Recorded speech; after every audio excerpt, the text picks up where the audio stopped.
নমস্কার, 99 নিউজ বাংলায় আপনাদের সবাইকে স্বাগত। আপনাদের সঙ্গে রয়েছে আমি কৌশিক।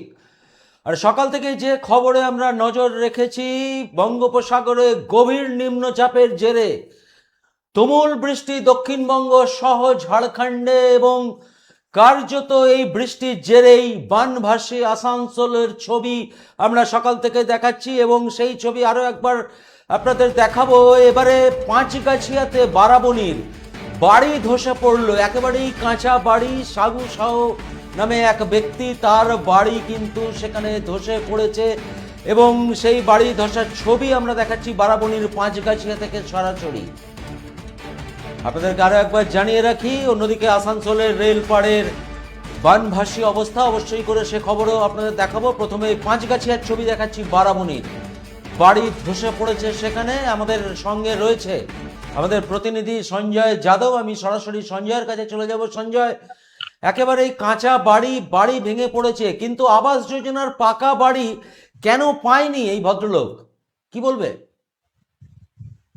দেখো কৌশিকদা, কাল থেকে মানে টানা 24 ঘন্টা যে বৃষ্টি হচ্ছে শিল্পাঞ্চলে, তার নিয়ে বারাবণী পাঁচগাছিয়া এলাকায় একটি কাঁচা বাড়ি ভেঙে পড়েছে। কেউ সেই রকম আহত হয়নি, এইটাই একটি সুখদ খবর। কিন্তু যে এই কাঁচা বাড়ি ভেঙেছে, সেইখানে তার যে বাড়ির মালিক, সে অভিযোগ করছে কি দীর্ঘদিন ধরে ওই আবাস যোজনার বাড়ি আবেদন করেছিল তৃণমূল সরকারে, কিন্তু সে পায়নি। আর আজকে তার এই অবস্থা, এই বৃষ্টির জন্য তার কাঁচা বাড়ি ভেঙে পড়েছে। ভাগ্য ভালো ছিল কি কারো দুর্ঘটনা হয়নি, কারো কেউ আহত হয়নি, কেউ চাপা পড়েনি। কিন্তু এটা প্রশ্ন উঠছে কি যখন তৃণমূলের সরকার ছিল, লোকেরা আবেদন করেছিল আবাস যোজনার বাড়ি, পাকা বাড়ির জন্য, কিন্তু তারা বাড়ি পায়নি। সেই মানুষ সবু সাহ সেই সরাসরি অভিযোগ করছেন কি উনি এই বাড়ির জন্য বারংবার আবেদন করেছিলেন, কিন্তু তৃণমূল আমলে সেই আবাস যোজনার বাড়ি পাননি। আর আজকে উনি ভুগছেন। এই খবর শুনেই ওইখানকার স্থানীয় নেতা অভিজিৎ রায় ওখানে পৌঁছেছেন আর আশ্বাসন দিয়েছেন কি যেই রকম হোক আপনার সাহায্য করা হবে, আর আগামী দিনে আপনার এই আবাস যোজনার মাধ্যমে আপনার পাকা বাড়ি করে দেওয়া হবে। এইরকমই এই বৃষ্টি জোরে একটি খবর আসছে, তৃণমূলের যে আবাস যোজনার দুর্নীতি ছিল, এই বৃষ্টির জেরেই প্রকাশে এলো বারাবণীর ক্ষেত্রে। সঞ্জয়, তুমি আমাদের সঙ্গে থাকো, আমি আসানসোলের দিকেও নজর রাখবো। তবে তার আগে, এই যে বাড়ি ভেঙে পড়েছে পাঁচগাছিয়াতে, সেখানকার বাড়ির যে মহিলা, কি দুর্দশা আপনাদের দেখলে বিশ্বাস হবে না। দেখুন সেই ছবি এবং তার বক্তব্য। আমার বাড়ি নেই, ঘর নেই, দোয়ার নেই, আমি কোথায় থেকে এই ভাঙা বাড়িতে থাকতাম।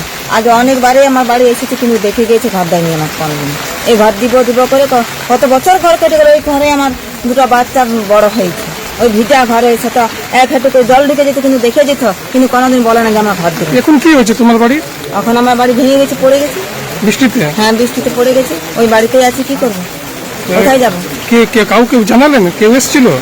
হ্যাঁ এসেছিল, দাদারা এসেছিল, বলেছি দাদারা চিপ দিয়েছে। এইবারে ওই দাদারা বলেছে যে আমরা ঘর দেবো বলে। কত ভয়ভীত আছেন?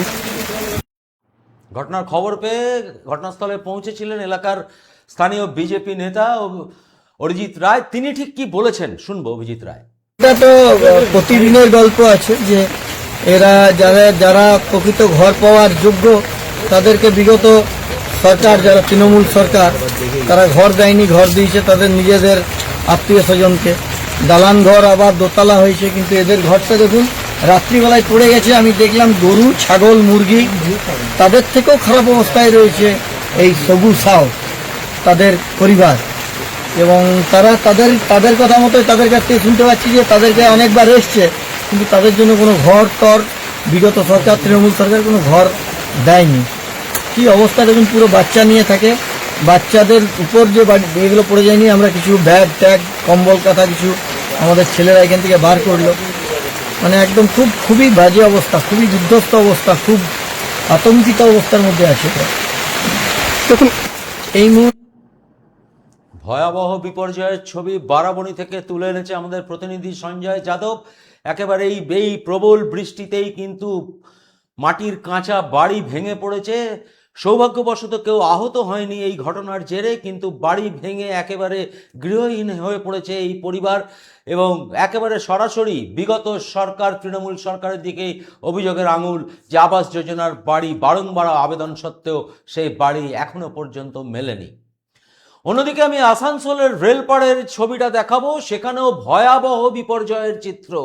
কার্যত জলের তলায় একেবারে আসানসোল রেলপাড় অঞ্চল, দেখুন সেই ছবি। বিপর্যয় মোকাবিলা দল সেখানে কিন্তু অ্যাকশনে উদ্ধারে নেমেছে। বেশ কিছু বানভাসী মানুষ তারা আটকা পড়ে গিয়েছিল, আটক হয়ে গিয়েছিল সেখানে, এবং তাদেরকে উদ্ধার করা সম্ভব হয়েছে। সেই ছবি সরাসরি দেখছেন একেবারে। আমরা কিছুদিন আগে সোশ্যাল মিডিয়া বা বিভিন্ন মিডিয়াতে দেখেছিলাম আসামের বন্যার খবর, এবারে একেবারে সেই রকমেরই ছবি আসানসোল থেকে উঠে আসছে। এরপর আমি আপনাদের আরও একটা ছবি দেখাবো, সেখানকার বিজেপি কর্মীরা ঠিক কতটা জল জমেছিল এবং কি মানুষের দুর্দশা দেখুন। সেখানকার বিজেপি কর্মীরা প্রায় এক বুক জলে দাঁড়িয়ে বাড়ি বাড়ি খাবার পৌঁছাচ্ছেন। ছবি শিউরে ওঠার মতো ছবি। খোদ আসানসোলের সিটি অফ ব্রাদারহুড আসানসোল, এই পশ্চিমবঙ্গের অন্যতম সেরা এক শহর, সেই শহরে রাতভর বৃষ্টি, কালকে গত সোমবার থেকে যে বৃষ্টি শুরু হয়েছে তার জেরে আসানসোলের কি দুর্দশার ছবি।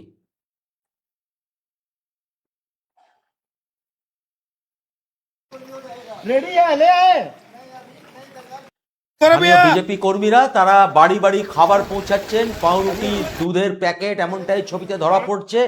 এবং তার পাশাপাশি উদ্ধারকারী দল এই রেলপাড় এলাকায়। আমি সরাসরি চলে যাব আমাদের প্রতিনিধি সঞ্জয় যাদবের কাছে আরেকবার। সঞ্জয়, ভয়ঙ্কর ছবি উঠে এসছে আসানসোল থেকে, একেবারে কার্যত বানভাসী পুরো এলাকা, বাড়ি সব জলের তলাতে, এক বুক জলে দাঁড়িয়ে বিজেপি কর্মীরা খাবার বিলি করছে আসানসোল শহরের। একই ছবি, কি বলবে? দেখো, এই ছবিটা আমরা কয়েক বছর আগেও দেখেছিলাম, যখন এই গারুই নদী যে আসানসোলের বুকে চলে, সেই নদী যখনই ভারী বৃষ্টি হয় তখনই ওইখানে বন্যা আসে, আর আসানসোলের রেলপার এলাকা সেইটা এই বন্যায় ডুবে যায়। এবারও এই যে 24 ঘন্টা টানা বৃষ্টি হয়েছে, পুরো আসানসোল শহরই জলমগ্ন হয়েছে। আসানসোলের বিভিন্ন জায়গা, দিলদার নগর, রেহমতনগর, হাটন রোড, তারপর সাঙ্গেলে রোড, তার সাথে সাথে এই যে রেলপার এলাকা, এইটা প্রথমই ডুবে যায়। আর আজকেও সেই রকমই ছবি আসছে। এই যে ছবি আমরা দেখাচ্ছি স্ক্রিনে, সেই ছবি একটি ভয়াবহ ছবি। সেই ছবি দেখে আমরাও একটু ভয় করে যাচ্ছিলাম কি ওইখানে ঢুকবো কি ঢুকবো না, যে এইরকমই ছবি ছিল। কিন্তু একটা আরো ছবি প্রকাশে এলো কি, ওইখানকার স্থানীয় নেতা, কাউন্সিলর, প্রাক্তন কাউন্সিলর গৌরব গুপ্তা, তার সঙ্গে বিজেপির কর্মীরা, যে মানুষের ঘরে জল ঢুকেছে, তারা রান্না করতে পারছিল না, খাওয়া খেতে পারছিল না, তাদের ঘরে দুধ আর পাউরুটি আর বিভিন্ন খাবার সামগ্রী পৌঁছানোর চেষ্টা করছিল। তারাও জলে ডুবে এই খাবার সামগ্রী ওখানে পৌঁছানোর চেষ্টা করছিল। কিন্তু যে ছবি আসছে, এইটা প্রশ্ন উঠছে কি বারংবার এইরকম আসানসোলের ছবি কেন? একটি বৃহত্তম শহর, একটি হাইটেক সিটি হতে চলেছে আসানসোল, সেখানে বিভিন্ন ধরনের কার্যকলাপ হচ্ছে। জেলার একটা কেন্দ্র রয়েছে, এইটা জেলা কেন্দ্র রয়েছে, এখানে বিভিন্ন সরকারি দপ্তর রয়েছে, জেলা ডিএম এর অফিস হয়েছে। এই এলাকায় যে এলাকায় ডুবে পড়েছে, সেই এলাকায় ডিস্ট্রিক্ট ম্যাজিস্ট্রেটের নতুন বিল্ডিং হয়েছে, সেখানেও জল জমেছে। কিন্তু এই প্রশ্ন উঠছে কি, এইরকম বৃষ্টি হলে এই এলাকা ভেসে পড়ছে, বন্যায় ভেসে পড়ছে, আর মানুষ বারংবার এরকম বন্যায় ভুগছে, কিন্তু রেহাই পাচ্ছে না এখনো। ক্ষেত্রে বারংবার ওঠে, সেটা হচ্ছে অবৈধ এনক্রোচমেন্ট। এই নদী, গাড়ি নদীর কথা তুমি উল্লেখ করলে, এই নদীর এই যে আশেপাশের যে এলাকা, সেখানে অবৈধ দখলদারি কিন্তু একটা অন্যতম অভিযোগ। বিগত দিনে এই অভিযোগ বারংবার উঠেছে। একদমই তাই কৌশিকদা, কি এই যে গারুই নদী রয়েছে, তার পার্ট ছোট করে দেওয়া হয়েছে, তাকে ইনক্রোচমেন্ট করে তার তাকে শুরু করে দেওয়া হয়েছে। আর তার উপর বড় বড় বিল্ডিং, ম্যারেজ হল, তারপর বেশ কয়েকটি কারখানা, ছোট ছোট কারখানা, ব্যাগ কারখানা, চটি কারখানা, সেই রকম ছোট ছোট কারখানা তৈরি হয়েছে। আর যখনই এইরকম ভারী বৃষ্টি হয়, এই যে শহরের জল ওই নদীতে দিয়ে শহর থেকে বেরিয়ে যাওয়ার পথ হয়, কিন্তু নদীটা সরু হওয়ার কারণে এই জলটা বেরোয় না। আর শহরের জল যে আছে শহরেই থেকে যায় আর বন্যার সৃষ্টি হয়। কিন্তু এই অভিযোগ বারংবার আসে কি এই নদীটাকে ইনক্রোচমেন্ট করা হয়েছে আর এই নদীর যে পার রয়েছে তাকে সরু করে দেওয়া হয়েছে, সেই জন্য এই বৃষ্টি হচ্ছে। তার পরিপক্ষে কোনো এই যে এনক্রোচমেন্টরা রয়েছে তাদের বিরুদ্ধে কোনো আইনি পদক্ষেপ নেওয়া হয় না, আগে নেওয়া হতো না। আগে বারংবার অভিযোগ হতো কি সেই এলাকা একটি বিশেষ সম্প্রদায়ের দল, আর তখনকার সরকার সেই লোকগুলোকে প্রশ্রয় দিত। কিন্তু এখন তো সরকার ফেলতেছে, তবুও এখন তাদের বিরুদ্ধে কোনো আইনি পদক্ষেপ নেওয়া হচ্ছে না। তার জন্য এই পরিস্থিতি সেই এলাকায় তৈরি হয়েছে। বেশ বেশ সঞ্জয়, অনেক ধন্যবাদ। ভয়াবহ ছবি আসানসোল থেকে তুলে ধরেছে আমাদের প্রতিনিধি সঞ্জয় যাদব। একেবারে সরাসরি সেই ছবি আমরা দেখছি, বানভাসী আসানসোলের রেলপাড় এলাকা। যে কথা সঞ্জয় আমাদেরকে জানালো যে গাড়ুই নদীর যে গতিপথ, সেই গতিপথ সংকুচিত হয়ে গেছে, ফলে জল বৃষ্টি হলেই কিন্তু জল উপচে, নদী পাড় উপচে কিন্তু প্লাবিত করছে গোটা এলাকা, এবং সেই ছবি আমরা দেখলাম। এবং গতকাল রাত্রির থেকে আজ পর্যন্ত এখনো পর্যন্ত বিপর্যয় মোকাবিলার দল কিন্তু ক্রমাগত একেবারে আমরা পরিষ্কার সেই ছবি দেখছি, নৌকো নিয়ে একেবারে বাড়ি বাড়ি পৌঁছচ্ছে, যেখানে আটকে পড়েছে মানুষজন তাদেরকে উদ্ধার করছে, শিশুদের উদ্ধার করছে, মহিলাদের উদ্ধার করছে। একেবারে আসানসোল শহর এই রাজ্যের অন্যতম একটি শহর, পশ্চিম বর্ধমানের জেলা শহর, যেখানে যেমনটা সঞ্জয় বলছিল এখানে জেলা শাসকের কার্যালয় রয়েছে, পুলিশ সুপারের কার্যালয় রয়েছে, জেলার একাধিক প্রশাসনিক হেডকোয়ার্টার এই আসানসোল শহরের এই জল যন্ত্রণার ছবি তুলে এনেছে আমাদের প্রতিনিধি সঞ্জয় যাদব। সেখানকার বিজেপি কর্মী গৌরব গুপ্তা, যাদেরকে সকাল থেকে আমরা দেখেছি যে একেবারে পাউরুটি, দুধ ইত্যাদি নিয়ে বুক জলে দাঁড়িয়ে কিন্তু তারা বাড়ি বাড়ি সেই খাবার পৌঁছেছে। গৌরব গুপ্তা উদ্ধারকারীদের সঙ্গেও তিনি মানে সেখানে ছিলেন, কি বলছেন শুনবো।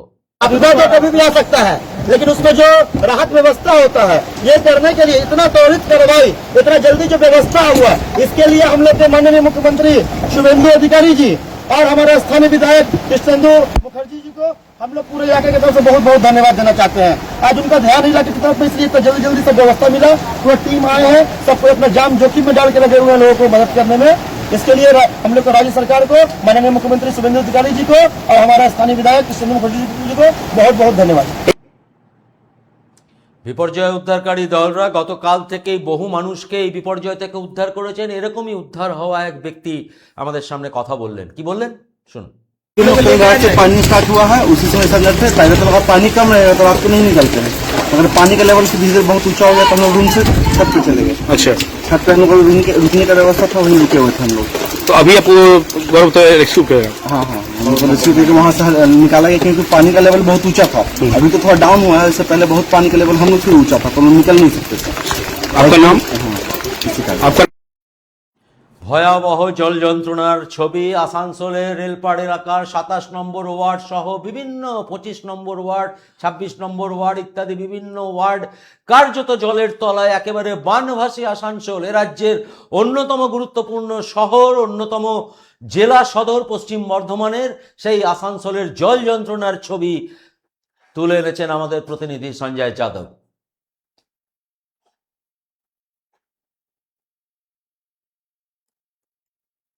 আপাতত এই পর্যন্তই। পরবর্তী যে কোনো আপডেটের জন্য আপনাদের নজর থাকুক 99 নিউজ বাংলায়। আপনারা দেখছেন 99 নিউজ বাংলা, বদলাবো আমরা।